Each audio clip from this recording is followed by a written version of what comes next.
Good morning, good afternoon, good evening, wherever you are in the world. Welcome back to day 4 of the 11th Sustainable Innovation Forum.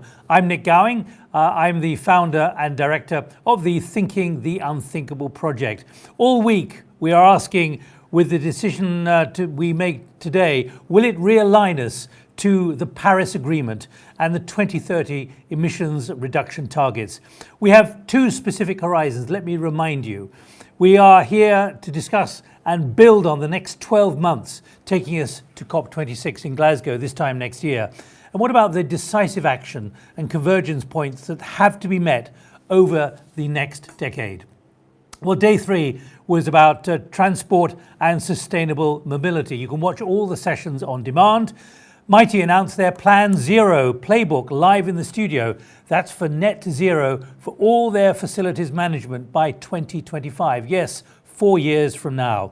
The BMW Group joined us live from Munich, sharing their thoughts on the future of the industry, particularly on sustainability. Who wants to drive and what will they be driving?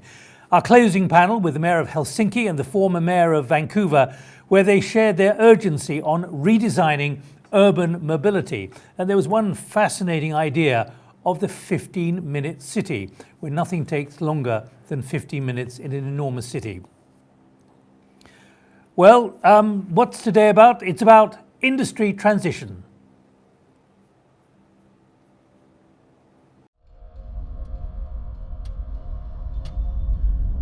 Global warming is an existential threat to humanity.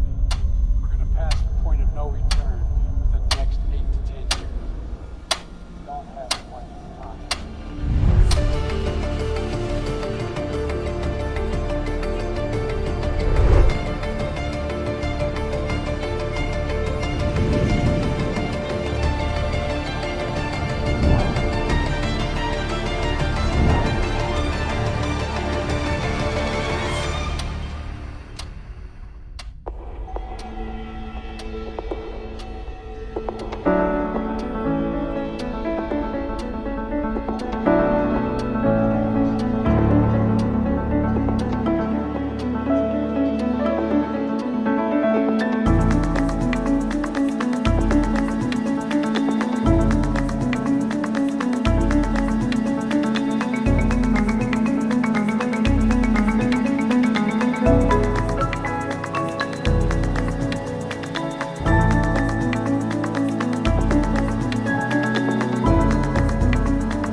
Well, let me underline that last graphic you saw there in case you might have missed it or it flashed past.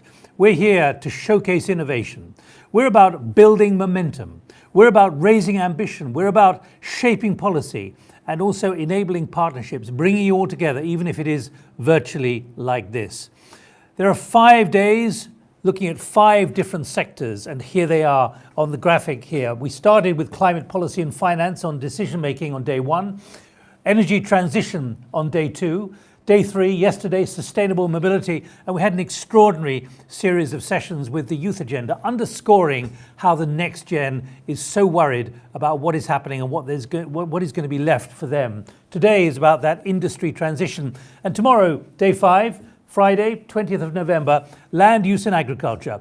We'll have a contribution from His Royal Highness Prince of Wales, Prince Charles, and also the Governor of California, Gavin Newsom, particularly after what is happening with now the shift in Washington between Trump and Biden, and also after the terrible fires in many parts of California back in August and September.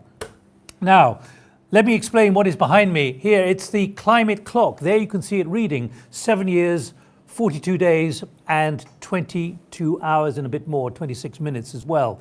This is the climate clock. It represents the total amount of time we have remaining at the current levels of carbon emissions, before we reach irreversible climate tipping points. That is chilling. It's not 2030 or 2040, it's 2027. and it's going to be there all this week, a reminder of the urgency of this emergency. So today is about industry transition. It's about decarbonising the hardest to abate sectors. It's the hard to abate sectors returning to business as usual. Will they return to business as usual after the pandemic? Or will they account for the entire carbon budget in the year 2050 as is predicted? That is the deeply chilling addition to that one clock and what that is signalling. Will they consume the entire carbon budget by 2050? In other words, that's why they have to be abated, and they have to be abated quickly. What do we have in store for the next 3 hours? First, we'll hear from today's industry partner, Drax. Their new decarbonised technologies are already being applied and scaled right here in the UK, helping industrial clusters continue to operate while reducing emissions.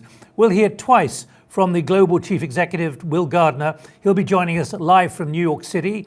And so please, if you've got comments or questions, particularly about CCS, then please start filing them now, and I'll give you the details in just 1 minute.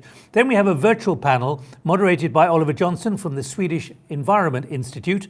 What are the key milestones and convergence points that have to be met to get these industries on track for net zero in the next decade?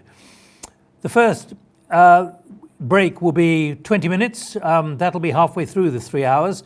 Then we're joined by the UK Minister of Energy, Kwasi Kwarteng, and he'll be raising the issue of what happened yesterday with the announcement from the British Prime Minister, Boris Johnson, about 10 new pathways to greening the UK economy. We can get much more live from the UK Energy Minister. He'll be joined by industry leaders from Tata Steel, from Johnson Matthey and Peritals Technologies to discuss where the technological pathways are taking us on the way to decarbonisation. Finally, joining us live, IEA's Executive Director Fatih Birol. He'll be joining us from Geneva, and Sweden's Deputy Prime Minister Isabella Lövin to discuss the market implications for innovation, the importance there of innovation. That's what the IEA is saying at the moment, and policy regulator interventions. First, to Li Yong, who is Director General of the UN Industrial Development Organization, UNIDO. Excellencies, ladies and gentlemen, I'm very pleased to join you today at the Industry Transition Dialogue of the 11th Sustainable Innovation Forum.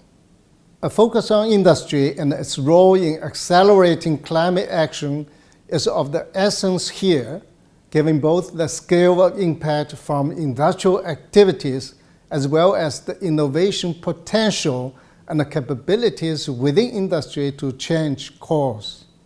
I want to emphasize the opportunities to change from the current industrial system and a transit to a future net zero emission industrial system.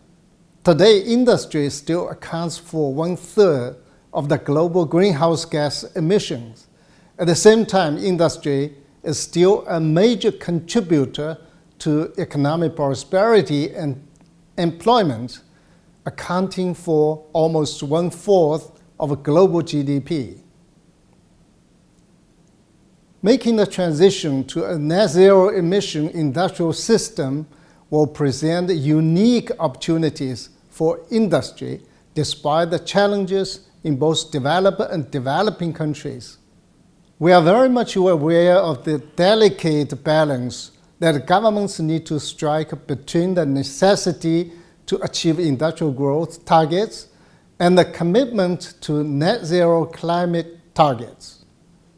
I strongly believe that this balance is achievable and the industry can lead the way through sustained decarbonization measures.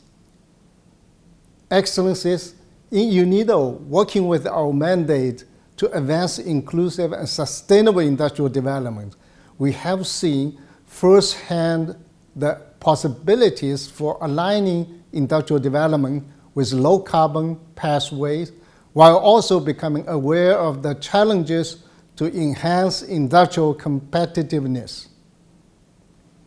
This transition requires systematic and sustained efforts, calls for consideration to explore all possible pathways for the decarbonization of industry.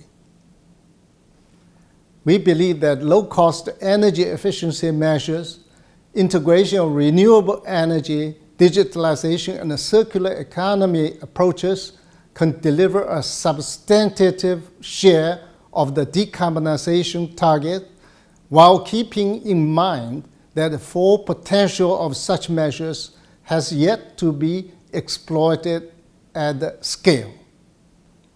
A more demanding task will be decarbonizing the energy-intensive and hard-to-abate sector like cement, iron, and steel.